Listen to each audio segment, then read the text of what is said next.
দর্শক, দেশ জুড়ে চলছে তীব্র তাপদাহ, বৃষ্টির আশায় দেশবাসী। এই মুহূর্তে আকাশ থেকে বৃষ্টি না ঝরলেও চট্টগ্রামে ঝরছে উইকেটের বৃষ্টি। দর্শক, 5 ম্যাচের টি-20 প্রথমটিতে টসে হেরে ব্যাটিং এ নেমে টাইগারদের বোলিং তোপে পড়েছে সফরকারী জিম্বাবুয়ে।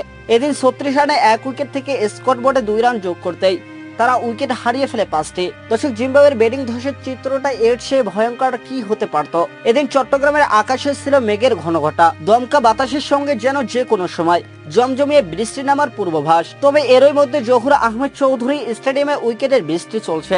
5 ম্যাচ সিরিজের প্রথম টি-20তে টসে হেরে জিম্বাবুয়েকে ব্যাটিং এর আমন্ত্রণ জানিয়েছিল বাংলাদেশের অধিনায়ক নাজমুল হোসেন শান্ত। দর্শক, এদিন শরীফুল ইসলামের প্রথম বল সীমানার দাড়ি পার করে আন্তর্জাতিক টি-20তে অভিষেক হয় জিম্বাবুয়ের ওপেনার জয়লাট গাম্ভীর। প্রথম ওভারে 2-4-এর শুরুটা খারাপ হয়নি সফরকারীদের, তবে দ্বিতীয় ওভারে আক্রমণে এসে উদ্বোধনী জুটি ভাঙ্গেন শেখ মাহাদি। প্রথম উইকেট পতনের পর কিছুক্ষণ লড়াই করেছে সফরকারী ব্যাটাররা, কিন্তু সাইফুদ্দিনের ব্রেক থ্রুর পরেই যেন ওলটপালট হয়ে গেল সব। দর্শক, দীর্ঘ 18 মাস পর জাতীয় দলে ফেরা সাইফুদ্দিন ইনিংসের পঞ্চম ওভারে আক্রমণে এসে দলকে সাফল্য এনে দিয়েছিলেন। অভিষিক্ত জয়লাট গাম্ভীর ভালোই সন্দেহ ছিলেন।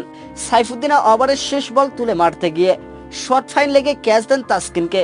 14 বলে 17 রান করে আউট হন তরুণ এই ওপেনার। আগের ওভারের শেষ বলে গাম্ভীরকে ফিরিয়েছিলেন সাইফুদ্দিন। ষষ্ঠ ওভারে শেখ মাহাদির প্রথম 2 বলে 2 উইকেট, অবশ্য প্রথমটা রান আউট। তড়িঘড়ি করে রান নেওয়ার চেষ্টায় ছিলেন বেনেট। মাহমুদুল্লাহ রিয়াজ সেই সুযোগ নিলেন না, তার থ্রোতে রান আউট করেন wicket keeper batter Jaker Ali. 15 বলে 16 রানে সাজ করে ফিরেছেন বেনেট। দর্শক, পরের বলে দলের বিপদ আরো বাড়ালেন অধিনায়ক সেকেন্দার রাজা। স্লিপে লিটনের হাতে ক্যাচ দিয়ে গোল্ডেন ডাক হয়ে ফেরেন তিনি। আর চট্টগ্রামে চোখ রাখলে আপনার মনে হতেই পারে আসলে কি হচ্ছে। দ্রুত আউট হওয়ার প্রতিযোগিতায় যেন নেমেছে জিম্বাবুয়ের ব্যাটাররা। মেহেদির করা ষষ্ঠ ওভারের পরপর 2 উইকেটের পর সপ্তম ওভারে একই ঘটনায় পুনরাবৃত্তি। তবে এবার 2টি উইকেট তুলে নিলেন পেসার তাসকিন আহমেদ।